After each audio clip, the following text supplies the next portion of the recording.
The runway is cleared for Tony Fernandez's AirAsia to take to Indian skies. The DGCA today issued AirAsia India a flying permit nearly 7 months after the airline announced its India plans. Sumit Chaturvedi joins us with more details. Sumit, now that the final hurdle is over, in a sense, how soon could we see AirAsia start operations in India? And also, we do know that there is a court case pending that Subramaniam Swamy has filed. What kind of an impact could that have on this at all? Well, Sandeep, AirAsia India can start operations as soon as next month, which is June. So AirAsia India is fully prepared to take off, and today they have got flying license from DGCA as well.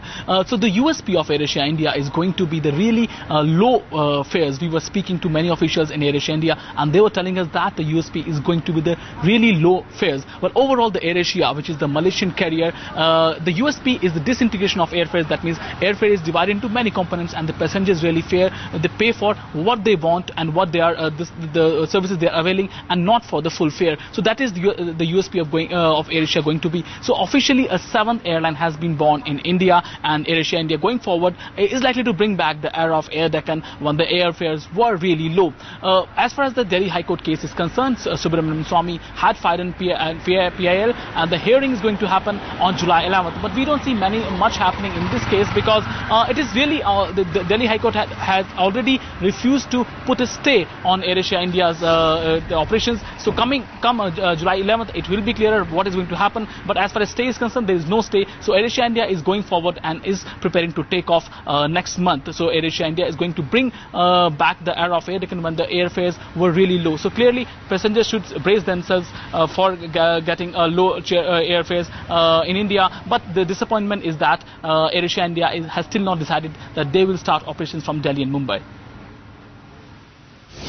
Oh, that's a big disappointment. I'm going to put that question forward to a very, very special guest who joins us live right here on Business Tonight, all the way from France, Tony Fernandez, the CEO of AirAsia, on the phone line. Thanks very much for being with us. A big congrats comes your way, given this nod. How relieved are you at the final all clear from the Indian government? Very excited. This has been a long, long dream of mine. I can't believe it's here. I want to thank the Indian government for putting people first and not vested interests. I think the consumer will win. I'm very excited to stop talking and go into action. But Tony, was there ever frustration or concern on kickstarting India operations, given the resistance and opposition that we saw to AirAsia's India foray in recent months, both from industry and other stakeholders as well? You know, everything I've done, everything AirAsia has done has not been easy. 12 years has given me a lot of patience. The good always win. I have problems in all countries, in all areas, because as a new type of business, you're going into areas which have been airlines that have been around for a long, long time. And so it always takes time. Never a concern. I was just patient, and I knew that if governments put people first, in the end they'll do the right thing. The most crucial question, of course, is when are you going to take off? How soon will AirAsia take to the Indian skies, literally? How much time will it take for you to get started? Well, we have a lot of it done already, but I'm not going to give a date just yet. It's really for me to sit down with the management team. It's an Indian management team. They will decide when is the right time. It's not a rush. It's taken us a long time.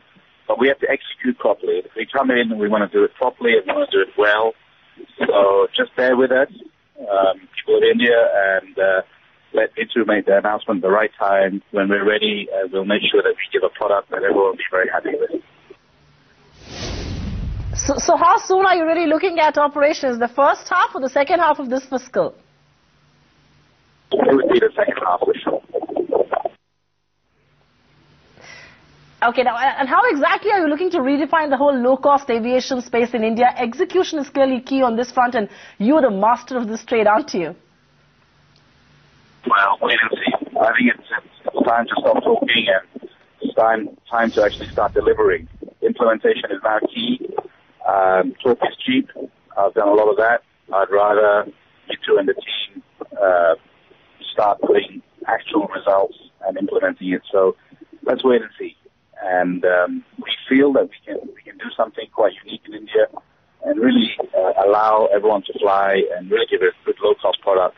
But as I said, talk is cheap. Let's the actions speak for itself. Tony, what are the key challenges that you foresee when you talk about your India foray? What are the things that you now need to get out of the way before you go in for that big bang launch? Well, I mean, I think there's some strong competitors out there who are a little bit emotional as opposed to looking at their own issues and dealing with their own problems. The market's big enough for all of us. Secondly, obviously the rupee and the fuel costs are a challenge. But really the main challenge was getting the AOP. The rest we have done enough research about to know that we can make this work. Let me ask the question that Supriya wanted to ask you on Delhi and Mumbai, India's busiest commuter hubs, are keenly awaiting any hint of AirAsia operations from these destinations. Do you have any plans of launching from Delhi and Mumbai at any point? It was something that I was never keen on, to be honest. But again, I think airport operators and state governments are all now re-looking at aviation policy.